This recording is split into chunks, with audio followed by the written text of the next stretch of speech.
And we got Mr. Ryan Christa, Sportscast, February 22nd, Hey, 2018. Ryan, welcome to the Sportscast. Hey, Santiago, how are you? Good, good. Pretty good. It's always a good week. It's always a good week in sports. Yes. Never a downtime. Is it true this is like the slowest week of sports? Or these, I've always heard July is, but whenever there's an All-Star game, it's slow. Sure. Well, in summertime of the major sports, and you get to July, and you got the All-Star break for baseball, those couple of days, there's literally no major sports going on. But right now, you know, during this break, all you really got is hockey going on other than only major sport. But there's always news going on in, every sport, though. Did you watch the NBA All-Star game in its entirety? I didn't watch every single minute, but I watched a good portion of it. And as a basketball enthusiast, it's not it was better than usual. I will say that. But it's still, if I have a choice, tonight I'm going to watch an NBA game because it's regular season and it means something. This All-Star game, it was a little different because you could tell there was a little bit more pride on the line than normal. Is it because of, would you say it's because of the new format? Oh, yeah, that made a big difference because now instead of just playing for yourself, you're playing for a team. You're playing for either Steph or LeBron because they chose you to be on their team. So there's a little bit more, self-pride than just, letting somebody go in and slam dunk, 20 times in a game. It's still not the greatest quality basketball, but it was better than usual. Would you move forward with this format? I would say definitely with this format. I'm looking forward to next year. All signs point that the draft of the NBA players for the All-Star game is going to be live on television. So it'll be interesting to see, the players' faces, who gets chosen, how are people going to react when they get actually chosen last? Because no one likes to get chosen last. It's kind of a self-pride issue. Now, I've been hearing that the NFL is on it's going downhill, and NFL is going on the up. NBA is going on the upswing.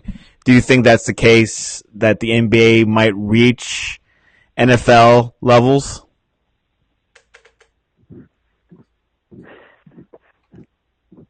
And an entirety of a fanship close, but I don't think it ever could because the NBA is still kind of regional in a way that it's still you're gonna be hitting the major big cities. Well, still in your rural areas, you're still gonna, Midwest America is still gonna, favor more the collegiate athletics because of the purity of the game. They're not gonna flock to the NBA.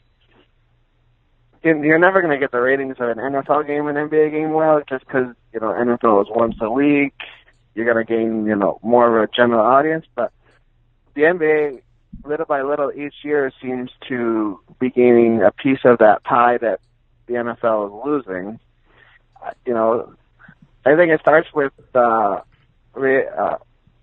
relatable and how these stars are, in the sense that with social media, you're James Harden, you're Steph Curry, you're LeBron James. You feel like you really know these guys more than just the guy you see on television. And the kids at a younger age are starting to pick that up, and they're following. Their NBA is winning the younger generation, while the NFL kind of owns that, that 20, 30-year-old range and older that they've had for so many years, while the NBA, little by little, is going to start getting a piece of that pie because they are winning those younger demographics. Speaking about college basketball, the AP poll has Virginia number 1, Michigan State number 2, Villanova number 3, Xavier 4, Duke 5, Gonzaga 6, Texas Tech, and so on. What do you see the college basketball season so far? Well, we're coming down the home stretch of the regular season. This is where now that college football has been over for a little bit. You got an all-star break in basketball. This is where people kind of start tuning into college basketball because we're getting close to that magical month of March. And this is where the NCAA basketball needs to gain its viewership more than just March, but for right now, that's where the popularity of the game is, because so many teams make the tournament. The regular season is perceived to be watered down. I'm a basketball enthusiast. I love to watch games in November through March, but you ask the average American, they start tuning in middle February. You get close to the conference championship weeks, heading into March Madness and the NCAA tournament. Right now, the season, you don't have that dominant team. Virginia's number one. They're winning because of the way they play. They're a very slow, methodical, deliberate team on offense. They take good shots. They have amazing defense. They make you earn every single basket you get.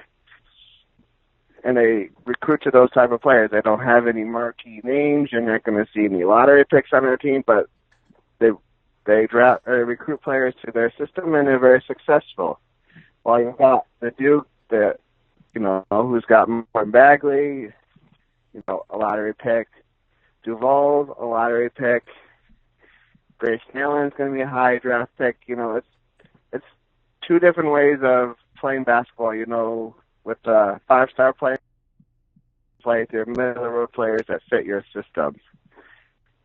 So you got two different ways, two different styles that, are recruiting that teams are approaching. And it's interesting as you go through the year which style is going to end up being the more successful when it comes to March. I tend to favor teams that with senior leadership, or players that have been around at least a couple of years, because whether you're a great player or not, what's going on in March, it's a different game. And that's why you kind of see the upsets, or you see the mid-majors go far, because they got seasoned players that have been around, and not just players that are 19 years old, who, well, very talented, just don't have the experience and crew.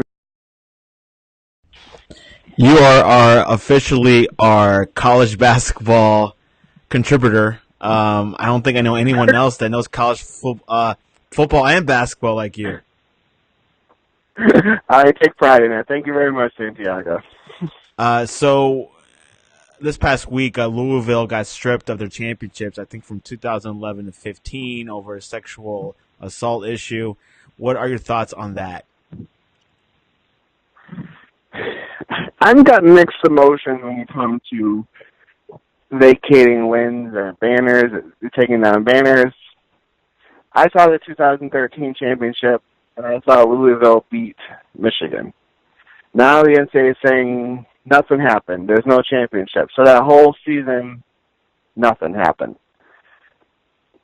Did they commit, did they get penalty? Did they get improper benefits? Probably. And should they be punished for it? Absolutely. That's just the tricky part about college sports is how can you punish teams and players when most of the players are gone. So the best way that NCAA says is we're just going to take down the championships. And you got a prideful program in Louisville. The city gets behind that team. They love their team. So you take a banner down, you're taking a piece of their history down. And it's also great, too, when you take recruits on campus, you bring them to the arena, and you say, history. You come here, you can be part of it. A great program. Now you're taking down a significant part of their history, and you're basically wiped out the record books. Does it wipe out the memories? No, but that's just the only way that the NCAA can punish, in their eyes, the only way they can punish past transgressions. And now you got Rick Pitino saying it's a shame. I don't really believe in anything really Rick Pitino says. He's kind of, he's got a checkered past to say the least, Santiago.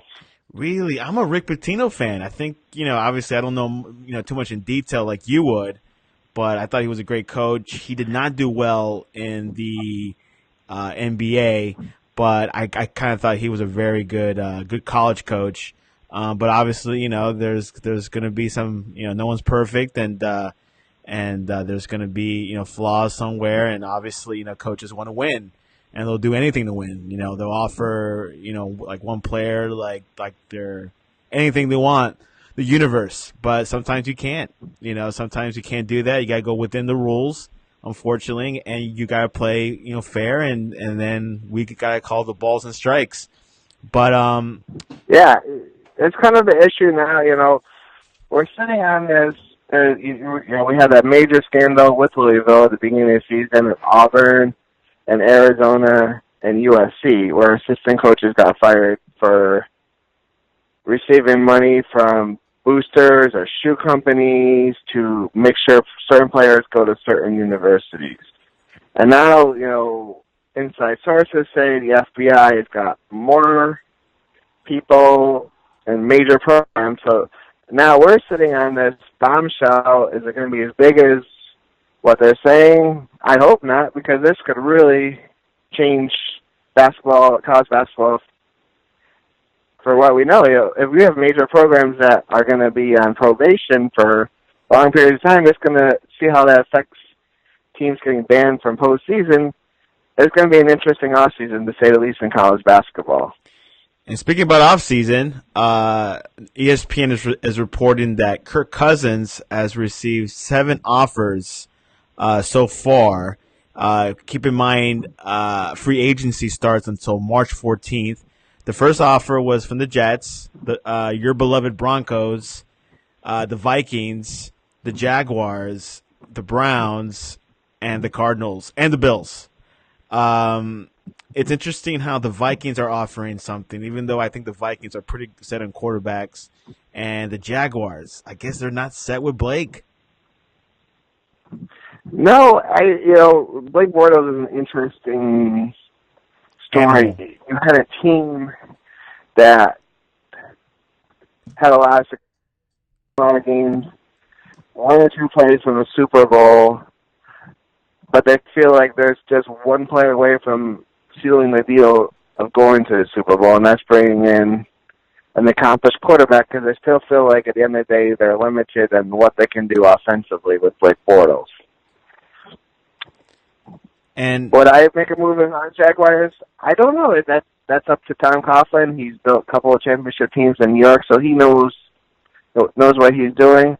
When you talk about the Vikings, you're really talking about 3 interesting cases of quarterbacks on the roster right now: Teddy Bridgewater, Sam Bradford, and Case Keenum.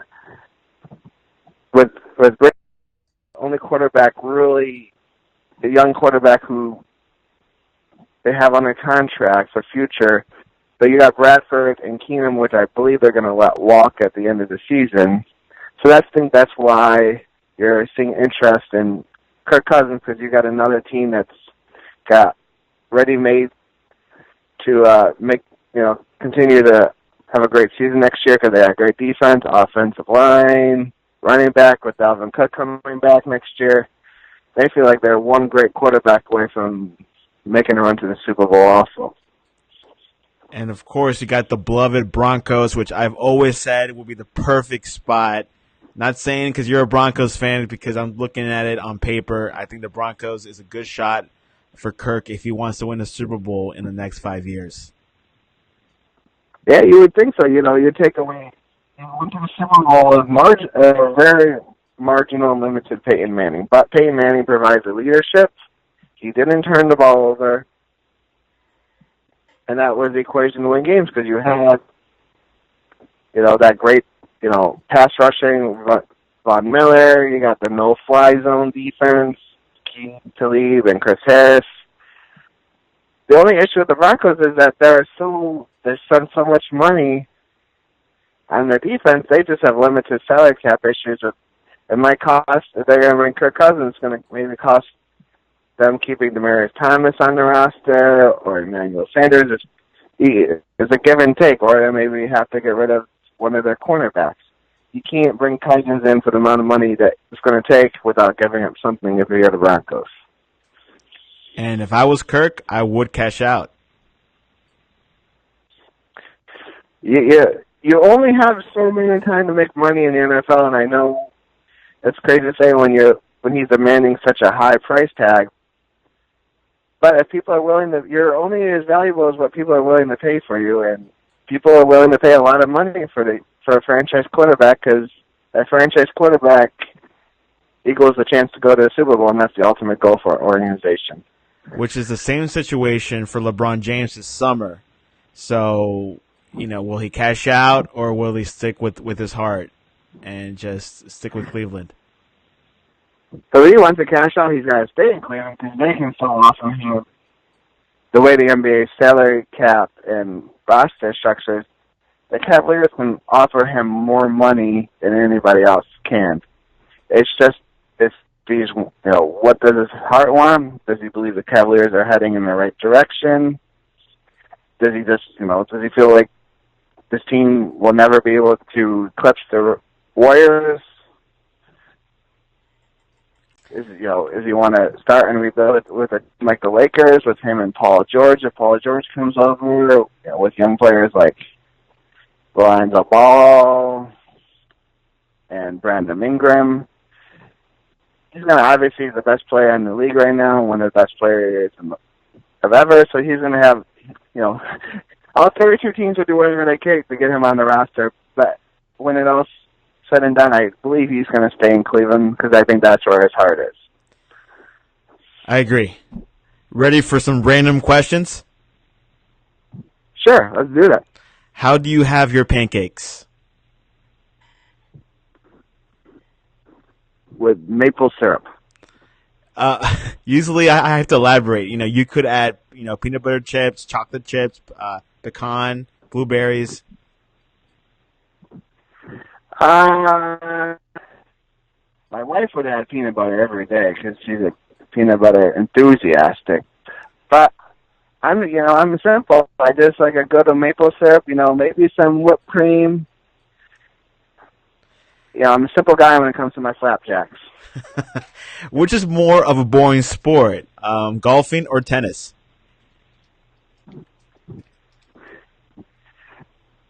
I follow. I don't. Those sports. Typically I will follow from a distance. I will pay a little bit of attention when it comes to major events. When it comes to golf, I'm like every American. If Tiger Woods is involved, I'm probably going to pay a little bit more attention. I follow the major events. The Masters, the Opens, the PGA Championship. When it comes to tennis, it's not my favorite sport unless you got a big name playing. I like because we don't have the problem here in America. We don't have any major American men players. We got the Williams sisters on the female side, but I'm going to go tennis. Yeah, you're right about tennis. On the male side, we only have one or two that come around. They get some good exercise. So. What was that? Fun activity to get some good exercise, though, tennis. It is. Well, that is it for the Sportscast, Ryan. And sports keeps going, never stops. And free agency is looming forward towards us. The Honda Classic's happening. The NBA is happening. So hopefully we'll see the best coming up. Yeah, home stretch for NBA, NCAA basketball. April's coming with the playoffs, so March Madness. It's the best time of year. Is coming very, very quickly, Santiago. Ryan Christa, thanks for joining the Sportcast. See you later. Bye-bye.